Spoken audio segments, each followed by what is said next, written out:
আসসালামু আলাইকুম। তুরস্কের ইস্তাম্বুল থেকে আপনাদের সাথে আছি আমি সরোয়ার আলম।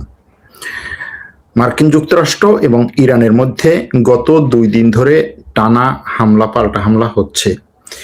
আমেরিকা ইরানের উপরে ইরানের অনেকগুলো শহরে প্রায় 6-7টা প্রদেশে ব্যাপক বোমা হামলা চালিয়েছে। এর প্রতিশোধ নিতে ইরানও এই অঞ্চলে আমেরিকার ঘাঁটিগুলোতে আক্রমণ করেছে। শেষ পর্যন্ত ইরান যেসব দেশে আক্রমণ করেছে তার মধ্যে সেই সুদূর জর্ডানও আছে। জর্ডানকে সুদূর বলছি এ কারণে যে ইরানের জন্য বাহরাইন, কুয়েত, কাতার, সংযুক্ত আরব আমিরাত এবং সৌদি আরব এগুলো খুব সহজ টার্গেট, কিন্তু জর্ডানে আক্রমণ করার জন্য এই সবগুলো দেশ পার হয়ে, সৌদি আরব পার হয়ে, তারপরে সেই সুদূর ইসরায়েলের সীমান্তের কাছাকাছি পৌঁছতে হয়। সেখানেও আজকে আক্রমণ করেছে, প্রায় 10টার মতো ব্যালিস্টিক মিসাইল নিক্ষেপ করেছে জর্ডানের একটা সামরিক ঘাঁটিতে, যেই সামরিক ঘাঁটিতে ইরানের দাবি অনুযায়ী আমেরিকার সৈন্যরা থাকে। ইরান বলছে আমেরিকা যদি তার উপরে আক্রমণ অব্যাহত রাখে সেও পাল্টা আক্রমণ অব্যাহত রাখবে, কিন্তু এখানে মধ্যপ্রাচ্যের যে আরব দেশগুলো, উপসাগরীয় আরব দেশগুলোর যে সংস্থা জিসিসি, তারা একটা বিবৃতি দিয়েছে এবং সেই বিবৃতিতে তারা বলেছে, যৌথ বিবৃতি, সব দেশগুলো এক হয়ে বলছে যে সর্বশেষ এই যে দুদিনের যে ঘটনাগুলো ঘটলো, এই ঘটনার জন্য ইরান দায়ী। কারণ ইরান হরমুজ প্রণালী দিয়ে জাহাজ যেতে বাধা দিয়েছে। ইরান এই বাধা দেওয়ার মাধ্যমে আমেরিকার সাথে যে একটা যুদ্ধবিরতি চুক্তি হয়েছিল সেই চুক্তি ভঙ্গ করেছে এবং পরবর্তীতে আমেরিকা যে পাল্টা আক্রমণ করেছে সেটারই উস্কানি দিয়েছে। সুতরাং এখানে পুরোপুরি দায়ী হচ্ছে ইরান তাদের কথা অনুযায়ী। আর তারা জাতিসংঘের নিরাপত্তা পরিষদকে ডাক দিয়েছে যে ইরানকে থামাও, ইরানকে বোঝাও, ইরানকে এটা মানতে বাধ্য করো যে হরমুজ প্রণালী সে যেন কোনোভাবেই বন্ধ করে না।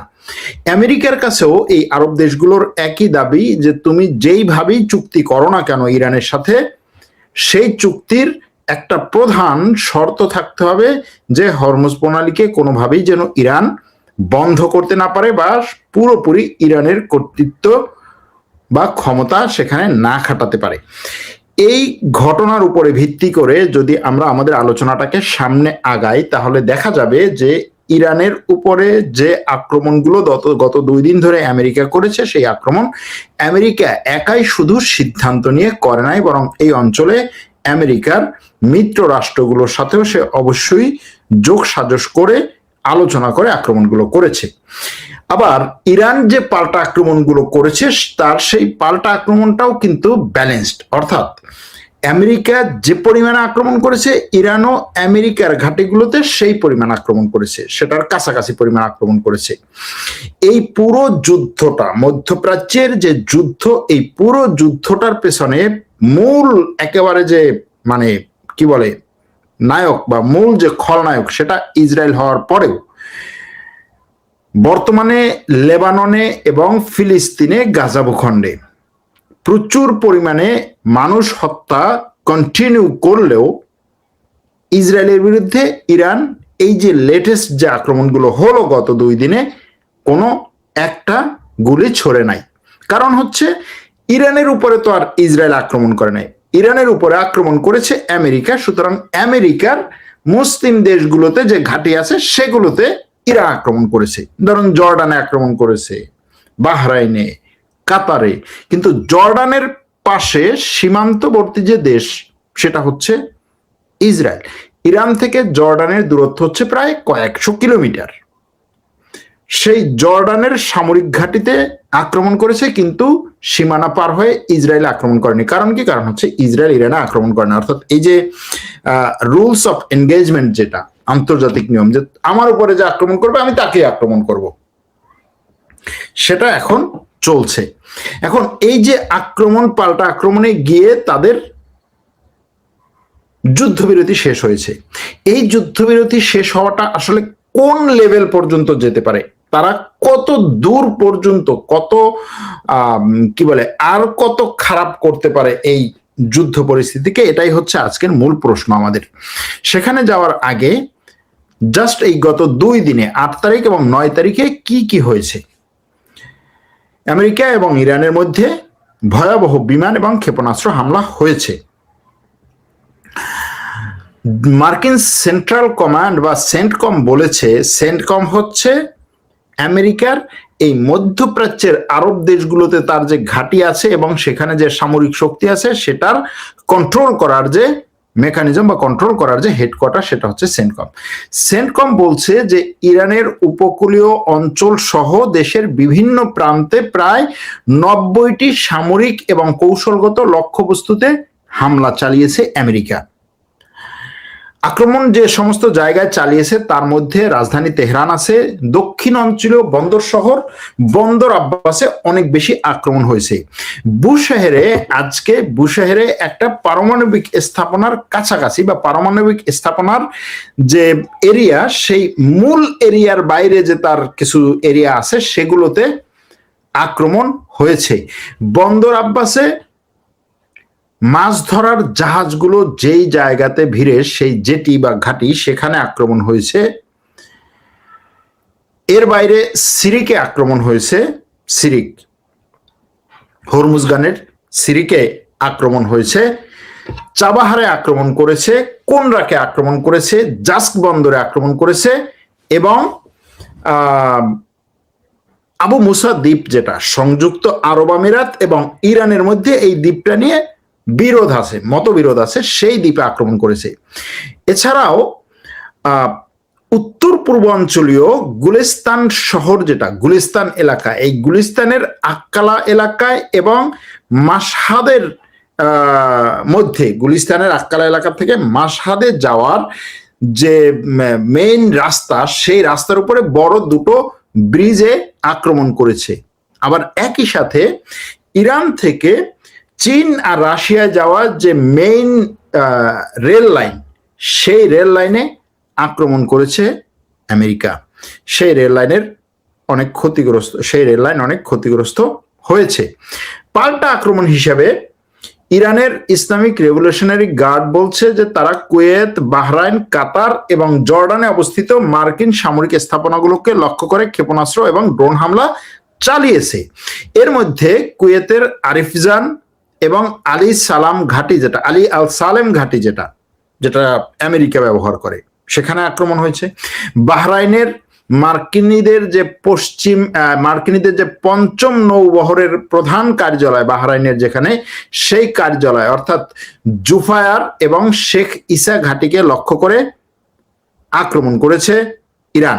পাশাপাশি জর্ডানের আজরাক সামরিক ঘাঁটিতেও ইরান 10টি ব্যালিস্টিক ক্ষেপণাস্ত্র নিক্ষেপ করেছে। এই যে পাল্টা আক্রমণ হয়েছে, এতে ক্ষয়ক্ষতির পরিমাণ কেমন? ইরানের স্বাস্থ্য মন্ত্রণালয়ের তথ্য অনুযায়ী গত 2 দিনের মার্কিন হামলায় কমপক্ষে 14 জন নিহত হয়েছে এবং 78 জন আহত হয়েছে। নিহতদের 8 জন বুধবারে মারা গেছে এবং এদের মধ্যে অনেকে আছেন বিমান বাহিনীর সদস্য এবং সেনাবাহিনীর সদস্য।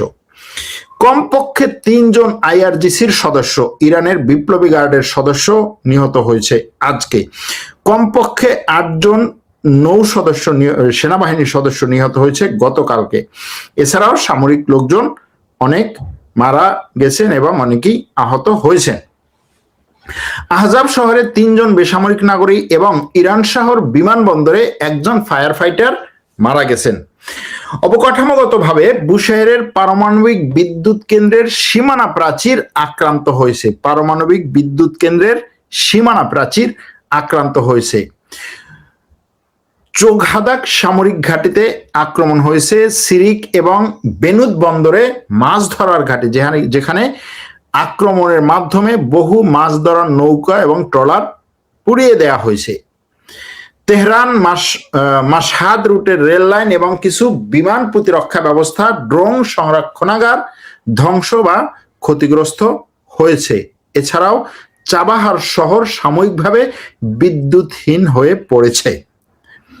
ওদিকে ইরানের আক্রমণে কুয়েত এবং বাহরাইনের যেই সমস্ত মার্কিন ঘাঁটিতে আক্রমণ করা হয়েছে, কুয়েত এবং বাহরাইন তাদের প্রতিরক্ষা মন্ত্রণালয় মিনিটে মিনিটে যে বিবৃতিগুলো দিচ্ছে তাতে তারা বলছে যে তাদের ইরান থেকে নিক্ষিপ্ত ড্রোনগুলোকে তারা নিজস্ব বিমান প্রতিরক্ষা ব্যবস্থা দিয়ে আকাশেই ধ্বংস করে দিয়েছে। কুয়েতের বক্তব্য অনুযায়ী ইরানের ক্ষেপণাস্ত্রের ধ্বংসাবশেষের আঘাতে একজন আহত হয়েছে। জর্ডানও বলছে যে তাদের আকাশ সীমায় প্রবেশ করা 8টি ইরানি ক্ষেপণাস্ত্র ভূপাতিত করেছে, বাকি 2টি ক্ষেপণাস্ত্র এমন জায়গায় পড়েছে যাতে তাদের তেমন কোনো ক্ষয়ক্ষতি হয়নি। বাহরাইন, কুয়েত, জর্ডান এবং কাতার এরা বিভিন্ন সময়ে তাদের দেশের নাগরিকদেরকে আক্রমণ হতে পারে বলে সতর্ক করছে এবং থেমে থেমে সাইরেন বেজে উঠছে। মার্কিন ঘাঁটির ভেতরের সুনির্দিষ্ট ক্ষয়ক্ষতির পরিমাণ এখনো পর্যন্ত কোনো নির্দিষ্ট তথ্য থেকে জানা যায়নি এবং এখানে আসলেই ইরানের আক্রমণটা কেমন হয়েছে, কেউ আহত বা নিহত হয়েছে কিনা সেই তথ্য বাইরে থেকে এখনো পর্যন্ত পাওয়া কঠিন। সর্বশেষ দুই পক্ষ কে কাকে কি ধরনের হুমকি দিচ্ছে এবং সেই হুমকির আর পাল্টা হুমকি ভবিষ্যতে আমাদেরকে কোন দিকে নিয়ে যাবে সেটা একটু দেখে আসি।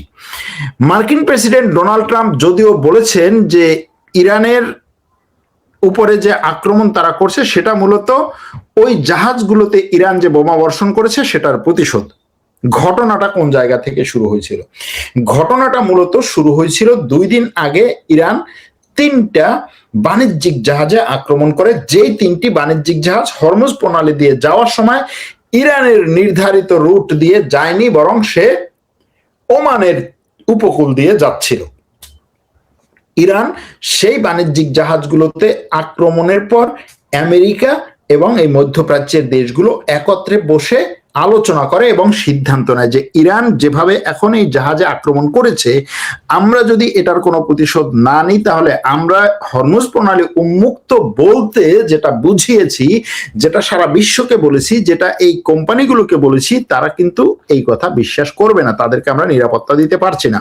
সুতরাং কি দরকার? সুতরাং এখানে একটা বড় ধরনের আক্রমণ দরকার। ট্রাম্প তুরস্কে ন্যাটোর শীর্ষ সম্মেলনে যোগ দিতে আসার আগেই তার দেশের সামরিক বাহিনীকে বলে এসেছে যে তুমি আক্রমণ শুরু করো এবং আক্রমণ করেছে। তবে ট্রাম্পের কথা ছিল যে ইরান যদি খুব দ্রুত চুক্তি না করে, ইরান যদি খুব বেশি সময় ক্ষেপণ করে, ইরান যেভাবে এখন কথাবার্তা বলছে তাতে সে চুক্তির দিকে আগাচ্ছে না, এরকম অবস্থা হলে এমন আক্রমণ তার উপরে করব যেটা এর চেয়েও ভয়াবহ পরিণতি নিয়ে আসবে ইরানের জন্য।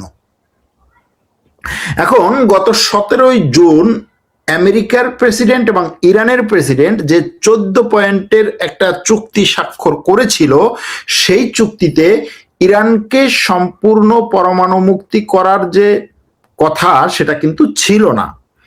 অর্থাৎ ইরানের পরমাণু প্রকল্প ছাড়া বাকি মোটামুটি সবকিছুই সেই চুক্তিতে ছিল এবং সেই চুক্তি করার পরে ট্রাম্প যেভাবে সেটাকে নিজের পক্ষে নিজের একটা বিজয় হিসেবে দেখিয়েছিল, সেটা মার্কিন জনগণ বিজয় হিসেবে নেয় নাই, বরং সেটাকে ট্রাম্পের একটা বড় পরাজয় হিসেবেই নিয়েছিল।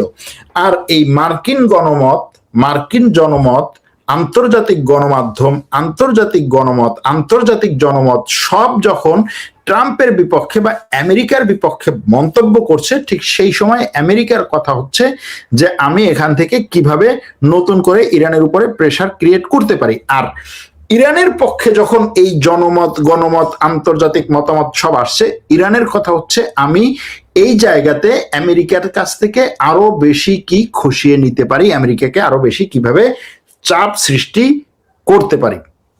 এখন এই আমেরিকা যেরকম হুমকি দিয়েছে, ইরানও সেরকম পাল্টা হুমকি দিয়েছে যে আমাদের উপরে যদি আসো, যদি খেলা করতে চাও আসো, খেলা হবে, একটা সৈন্য ফেরত যাবে না। ইতিমধ্যে এই অঞ্চলে থাকা, বিশেষ করে ইউরোপে থাকা আমেরিকার বিভিন্ন বিমান, ট্যাঙ্কার, এই ধরনের যুদ্ধ বিমান, যুদ্ধ জাহাজ, এগুলো আবার নতুন করে ইরানের দিকে তারা নিয়ে আসা শুরু করেছে।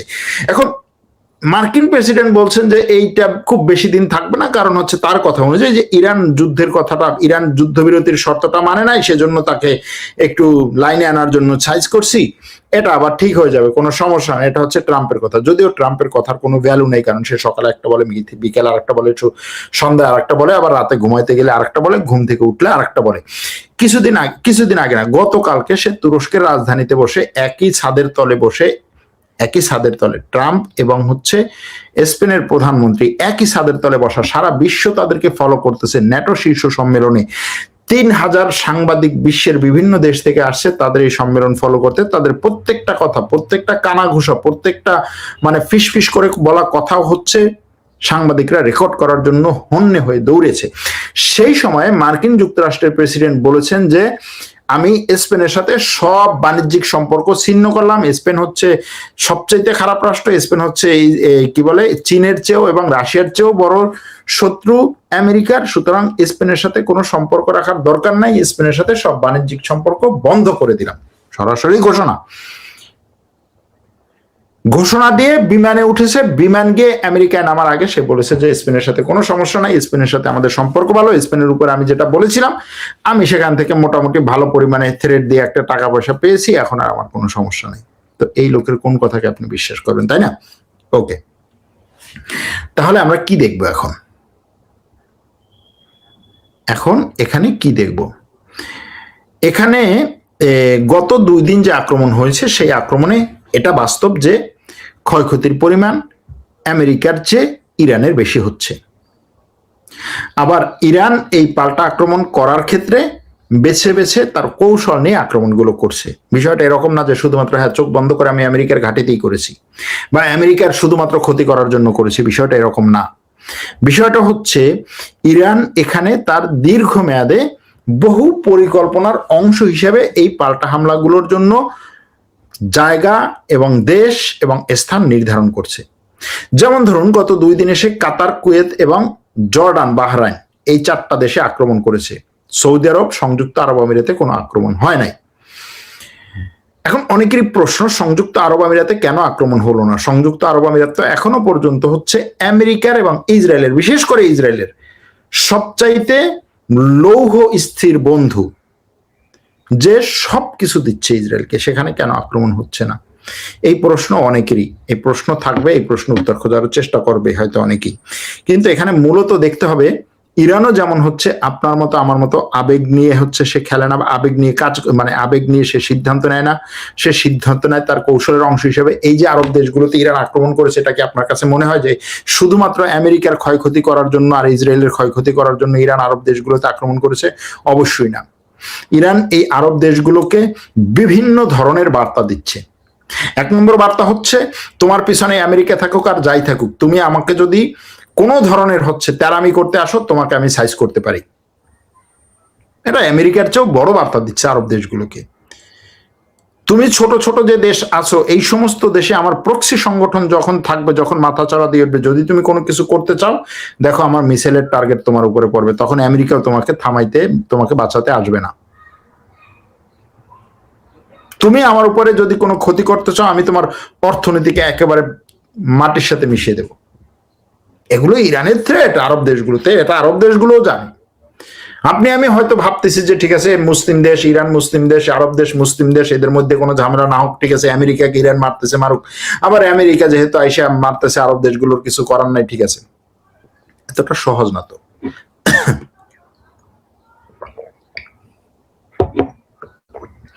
যদি প্রশ্ন আসে যে হ্যাঁ এই যুদ্ধে আমরা কার পক্ষ নেব, ইরানের অনেক দোষ আছে, তারপর আমি কার পক্ষ নেব, আমেরিকার পক্ষ নেব না ইরানের পক্ষ নেব? ঠিক আছে, ইরানকে মারুক, ইরান তো অনেক কিছু করেছে।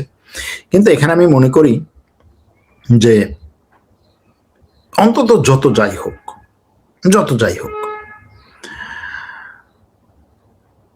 মুসলিম ভাই হিসেবে যে হচ্ছে মুখে লা ইলাহা ইল্লাল্লাহ পড়ে, তার পক্ষে আপনার দাঁড়াতে হবে।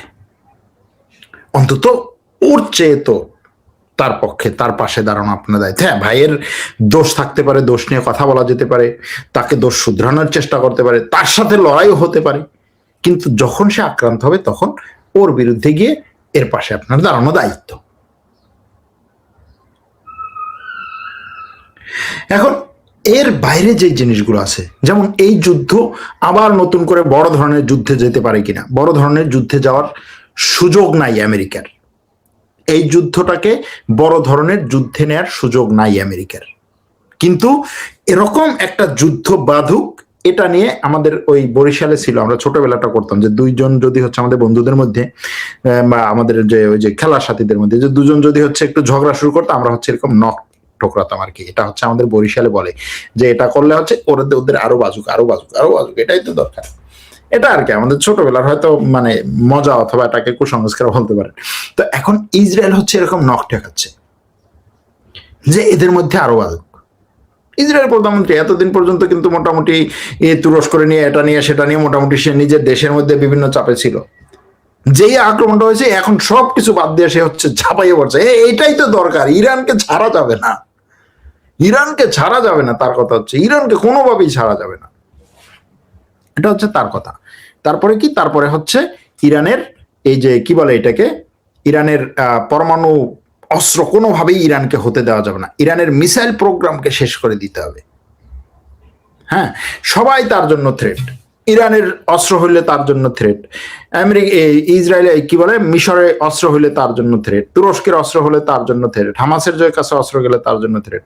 তার হাতে মরণ বিধ্বংসী অস্ত্র আছে, সে লক্ষ লক্ষ মানুষ মারতেছে, সে প্রত্যেক দিন মানুষ মারতেছে, সে এত নৃশংসভাবে মানুষ মারতেছে, এটা দুনিয়ার কোথাও নাই। মানে আপনি চিন্তা করেন যে আপনি একজন ফিলিস্তিনি, আপনাকে আপনার ঘর থেকে রাত্র 3টার সময় এসে ধরে নিয়ে গেল, আপনি ঘুমাই আছেন ধরে নিয়ে গেল, আপনার বাচ্চাদেরকে সেখানে বসে হচ্ছে লাথি দেওয়া, থাপ্পড় দেওয়া, মারা, পিটানো, আপনার স্ত্রীর কি বলে যত ধরনের অপমান আছে সবকিছু করে ওই ঘুমের মধ্যে থেকে। আর এটা এরকম না যে হচ্ছে এসে আপনার দরজা বলতে চাই আমরা পুলিশ আসছি দরজা খোলো, এরকম কোনো কিছু না। আসছে ধুমধাম করে দরজা ভেঙে টেঙে বুলডোজার টুলডোজার নিয়ে গেল। আপনি ইসরায়েলের পুলিশ স্টেশনে যাচ্ছেন, এই আমার অমুককে তো নিয়ে আসছে, তার বিরুদ্ধে কোনো কেস তো এখনো পর্যন্ত হয় নাই, তার বিরুদ্ধে কেস হইলে আমরা হচ্ছে উকিল ধরবো, মা কোর্টে যাবো, পরে পরে পরে পরে তারে আমরা নিয়েই আসিনি, এরকম কিছু। 3 দিন পরে মনে করেন 3 দিন তারে নিয়ে সেই রকম পিটাইলো, গরম পানি ঠান্ডা পানি পিটানো, লোহা দিয়া, হ্যাঁ গায়ে লোহা ঢুকানো, বিভিন্ন ভাবে অত্যাচারের যত প্রকার আছে করার পরে তাকে আবার হচ্ছে গাড়িতে করে নিয়ে আসলো।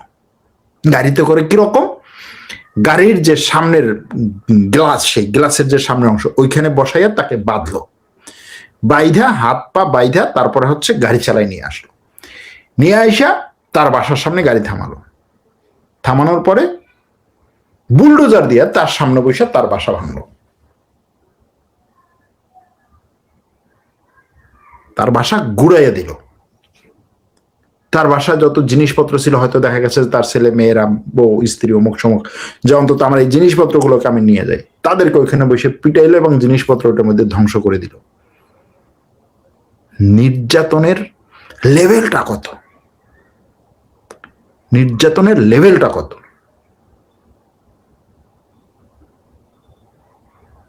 এরপরে যদি সে হচ্ছে আপনাকে লেসন দেওয়া শুরু করে, সে লেসন দিবে আপনাকে ডেমোক্রেসি লেসন, সে লেসন দিবে আপনাকে হচ্ছে কি বাক স্বাধীনতার লেসন, সে দিবে আপনাকে হচ্ছে সংবাদপত্রের স্বাধীনতার লেসন, আরো কত ধরনের লেসন দিবে।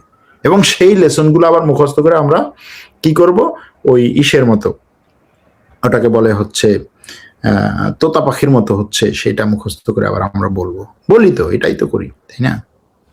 যাই হোক, ওইদিকে নাই গেলাম।